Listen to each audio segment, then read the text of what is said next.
270만 호 공급 계획이 있었어요, 그죠? 네, 네. 그 우리 직원이 물어보더라고요. 네. 선생님 친구들이 전화가 왔어요.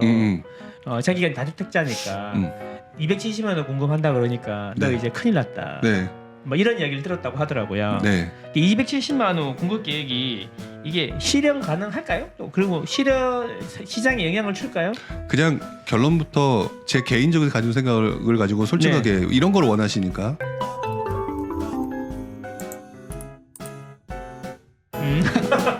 안 될 거라고 봐요. 안 될 거다. 안 될 거라고 봐요. 첫 번째 250만 원에서 270만 원으로 어느 순간 슬쩍 늘었잖아요. 네. 근데 재밌는 거는 네. 그 명확한 내용이 없어요.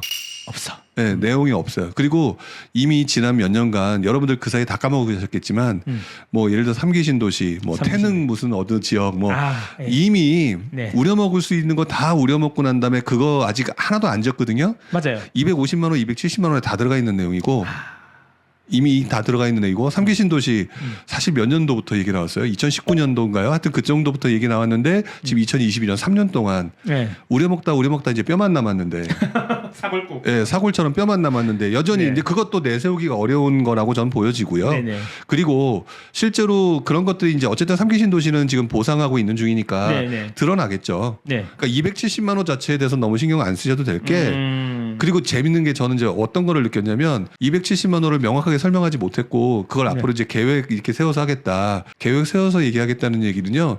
시장이 안 좋아지면 그 계획 잠시 보류하거나 취소하겠다는 얘기도 있는 거예요. 270만 원에 너무 숫자에 얽매이실 필요 없다. 그러니까. 가장 대표적인 것 중 하나가 검단 신도시 있잖아요. 검단 신도시. 예. 검단 신도시가 지난장에 발표된 거란 말이에요. 노무현 때 지정한 거 아닌가요? 맞아요. 그쵸. 2007년인가 2006년도에 지정을 한 거예요. 네, 지금 맞아요. 오래돼서 잘 정확한 연도는 기억나지 않지만 네네. 그리고 2008년도에 침체장이 왔잖아요. 이제 시작이 됐잖아요. 근데 생각해 보면 검단 신도시 지역을 어차피 보상하고 뭐고 다 했단 말이에요. 네. 근데 그때 분양 안 했잖아요. 안 했죠. 왜 안 했느냐? 그때 분양하면 미분양 투성일 텐데. 그렇지. 그리고 여러 가지 이유 때문에 사업성도 그렇고 그러니까 잘 안 팔리고 땅도 안 팔렸을 거고 지지부진하다가 그랬겠죠. 만약에 이제 이번 장에 지금 현재 이제 가격이 떨어진다, 침체장이 온다, 침체가 되는데 누가 땅을 살 거며, 그렇죠. 누가 집을 지을 거며, 왜 미분양 천지인데 그렇게 될 텐데 그러면 그 270만 원호가 허수가 되겠죠. 그렇기 때문에 저는 270만 원 공급 계획은 그러니까 쉽게 말하면 이거예요. 나 서울대 갈 거야. 서울대 가고 난 다음에 얘기하자는 얘기죠. 우리 열심히 하고 있다 이 정도로 알면 되겠다. 네, 서울대 갈 거야라고 얘기하는 거지만 네. 그 중간 중간에 공부 안 할 수도 있는 거고 그 과정을 지켜봐야 되지. 사실 270만 원은 저는 별로 신경 안 써요. 쫄지 마라 뭐 이런 거네요. 네, 그렇죠. 계획이다 그냥. 네, 예, 알겠습니다. 이게 뭐 본인들의 의지네요, 의지. 그렇죠. 예, 의지 정도다. 예. 일기 신도시도 말이 많더라고요. 막 그 대통령 되기 전에는 여야에서 서로 해주겠다고 막 그러더니 네. 막상 되고 나니까 이번 발표 보고 너무 실망하시더라고요. 근데 제가 네. 전 올 1월 달부터 그 일기 신도시 신경 쓰지 말라고 얘기를 했었어요. 1월 달에 저는 이제 저 나름대로 또 저도 저쪽에 밴드방이 있는데 네. 그때 이제 일기 신도시 테마가 막 그때 대통령 선거 전에 나왔었단 말이에요. 그랬더니 사람들이 막 난리가 난 거예요. 난리났죠. 네. 난리가 난 거예요. 지금 그게 얼마나 웃긴 거냐면 지금 와서 느끼실 거예요. 일기 신도시를 하겠다라고 얘기를 하니까 사람들이 이게 돈이 되나라고 하는 거에 접근해서 튀어갔잖아요. 그렇죠. 예. 돈 되나? 예. 근데 일기 신도시 잘 생각해 보시면 그거 지으려면 부셔야 되고 그렇죠. 이주시켜야 되고 네. 이미 합리적으로 생각을 하려고 접근을 했다면 그거 굉장히 오래 걸린다는 걸 알 수 있었어요. 그렇죠. 예, 알 수 있었단 말이에요. 근데 본인이 이렇게 움직인 거 아니에요. 저는 오히려 반대로 그렇게 얘기했거든요. 이렇게 해서 테마가 확산됐으니 이게 정치인들이 잘 써먹는 거다. 확산되면 오를 것이고 그때 괜히 비싼 거 잡지 마라. 좀 있으면 이거 조금 걸릴 거야. 이런 얘기 또 나올 거고 그러면 떨어질 거다. 차라리 그때 잡아라. 차라리 지금 같은 경우 뭐 신문 보니까 분당 몇 억 떨어졌다고 하대요.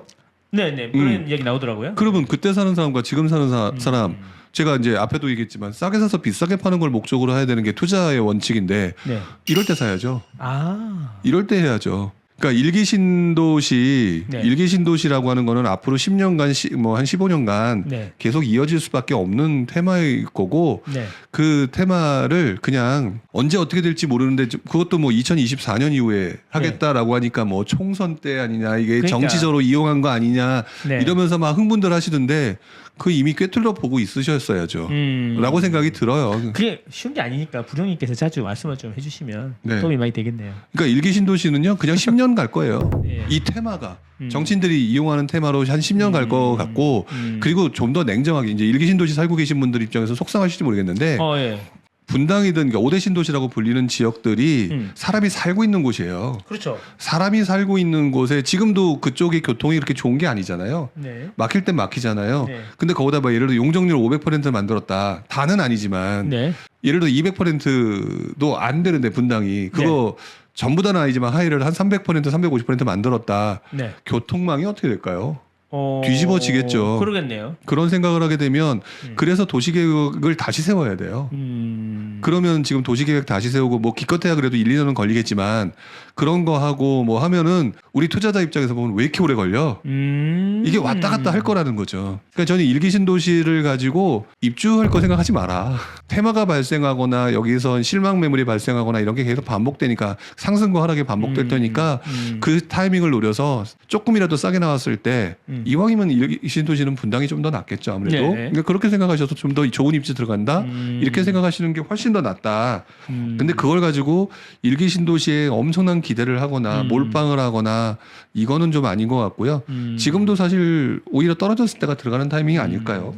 일기 신도시가 정주 여건이 좋으니까 네. 실거주 차원에서 접근하시기는 좋은데 말씀하신 대로 좀 떨어졌을 때 그때 들어가라 이렇게 이해하면 될까요? 그렇죠. 거기 가지고 내가 다시 이제 그 분당에서 그 새로 지은 아파트에 들어가겠다라고 얘기하려면 네. 사실 20년 후가 될지 30년 후가 될지는 모르는 거고. 예. 그리고 재밌는 게 그 많은 도시를 한꺼번에 싹 밀어버릴 수 없잖아요. 그렇죠. 그러면 단계별로 하잖아요. 재수 없으면 내가 산 물건이 제일 늦게 되면 내 자식이 들어갈 수도 있어요. 그러면 일기 신도시를 중장기 테마로 봐야 되고 그냥 알아서 중간중간 매도를 할 수 있거나 수익을 싸게 사서 비싸게 파는 어떤 수익 창출의 차원으로 접근을 하셔야지 일기 신도시가 내 미래를 바꿔줄 거야. 이렇게 생각하시는 거는 좀 과도한 거라고 생각이 들어요. 알겠습니다. 시장의 거래가 너무 네. 없어요. 네. 왜 그렇죠? 일단은 금리 인상이 가장 큰 영향이라고 저는 생각이 들어요. 그러지 않아도 너무 많이 올라서 작년 후반부부터 저한테 이런 질문을 많이 하셨어요.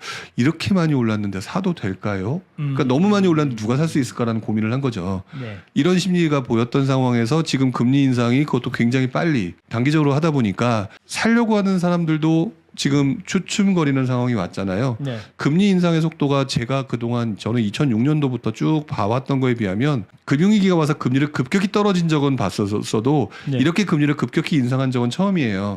사람들도 너무 처음 겪는 그런 충격이라는 거죠. 그러니까. 그러니 심리가 원래 심리 위축보다도 더 큰 심리 위축 상황이에요. 그래서 거래가 지금 안 되는 거다. 근데 재밌는 거는 이런 상황에서 네. 사람들은 이게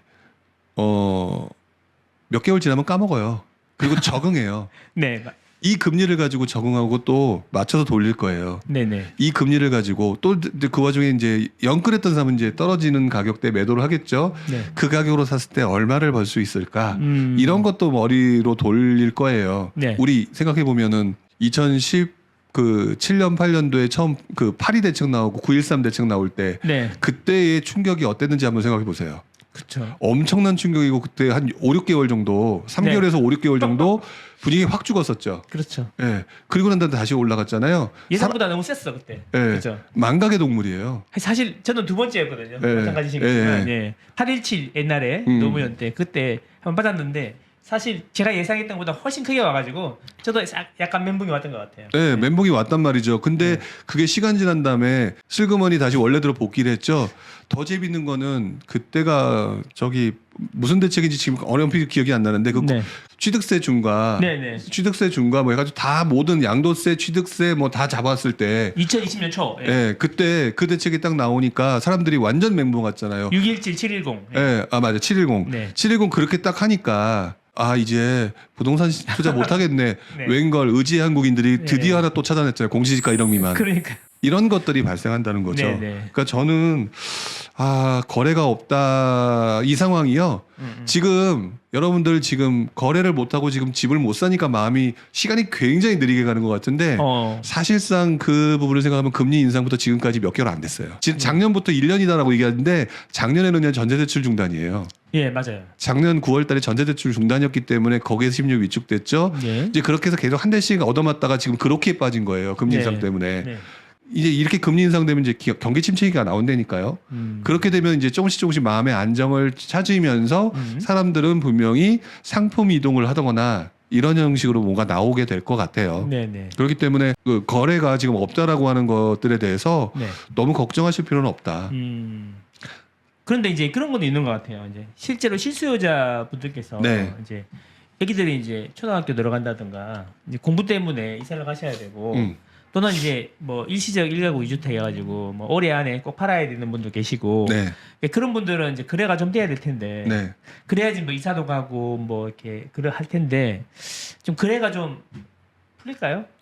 거래가요? 예, 거래가 좀 돼야 오르든 내리든 거래가 좀 돼야지 되지 않나 싶은데 일단 금리 인상이 당분간 더 될 거라고 저는 봐요. 네. 금리 인상이.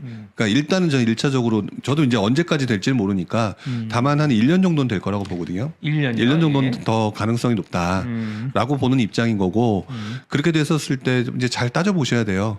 본인이 따져 보시고 난 다음에 금리가 올라가는 상황에서 분명히 가격 하락이라든지 거래 중단이 계속 되겠죠. 네. 그러니까 이 정도는 좀 고민을 하셔야 되고 그래서 지금 현재 근데 재밌는 거는요. 네. 그렇게 떨어뜨려 놓으면 떨어진 가격에 들어온 사람들이 분명히 생기거든요. 네. 지금 있는 사람들 네. 우리는 거래 안 된다고 하지만 제가 주변에 이제 몇 번 얘기를 듣다 보니까 거래하는 사람들 자세히 보게 되면 그렇게 욕심 안 부렸다가 네. 그러니까 우리는 막 물 들어올 때 한다고 막 욕심 부렸잖아요. 욕심 안 부렸던 분들이 현금 가지고 있는데 지금 괜찮으니까 돈 들고 만지작만지하면서 얼마나 떨어지면 살까라고 하는 움직임도 있단 말이죠. 네. 지금 그런 얘기를 오늘도 이제 다른 분하고 좀 하고 왔었거든요. 그런 분들이 지금 사고 있어서 우리가 완전 거래가 안 되는 것처럼 보이지만 그분들이 사고 있다고요. 낮춰서 네. 정말 죽겠다 그러면 낮춰서 하는 게 맞고요. 네. 투자하면서 매번 성공할 수는 없는 거니까 네. 지금 부분을 굉장히 좀 생각을 많이 하셔야 될 것 같아요. 이게 경험으로서. 실거주는 또 지금 기회이지 않을까요? 거래가 안 된다는 것 자체가. 네. 그러니까 왜 그런 거냐라고 얘기를 하는 데 있어서 거래 중단은 금리 인상 때문이 처음 겪는 그런 충격일 거다. 근데 이 부분은 조금 시간 지나면서 어느 정도 완화가 될 것이고 이 상황에서 조금이나 이제 완화 쪽으로 가는 것들이 보여지게 되면 거래는 조금 다시 살아날 거예요. 집이 안 팔려요. 네. 안 팔리는데 빨리 파는 방법 좀 20년 노하우 좀 알려주십시오.